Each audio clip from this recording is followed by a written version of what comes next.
রে ভাই, এমন একটা দিন ফেস করব কখনো চিন্তাই করি নাই। মনে করছিলাম মজা করে একটা পুডিং বানাবো।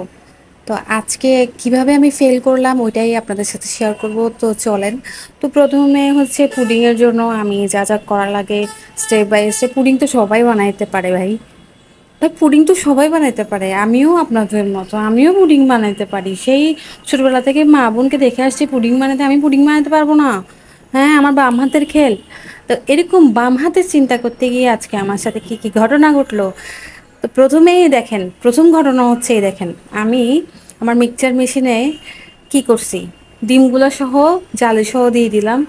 তারপর কি হলো, চারিদিকে ছেঁড়া বেড়া হয়ে পড়ে গেল। তারপর হচ্ছে ভদ্র মানুষের মতো সব পরিষ্কার টরিষ্কার করে আবার সুন্দর করে দিলাম। হইল? কিছু হইল? এটা কোনো কথা?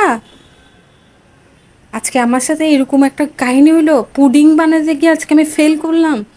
আমি কি মেয়ে মুখ দেখাতে পারবো আমার বড় বোনকে? ওর কাছ থেকে আমি পুডিং বানানো শিখছি। তো এইভাবেই আমি চুলাতে পুডিং বানাই। আজকে হচ্ছে আমি 8টা ডিম দিয়ে বানাইছিলাম। তো দেখেন আমার পুডিংয়ের কালারটা মাশাআল্লাহ সুন্দর আসছে।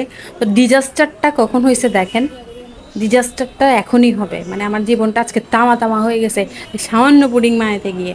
মাঝে মাঝে আমরা মানে সব পারি বলে মানে ছোট ছোট জিনিসে ভুল করে ফেলি। আজকে আমার পুডিংটা আমার মা শেষ করে দিল।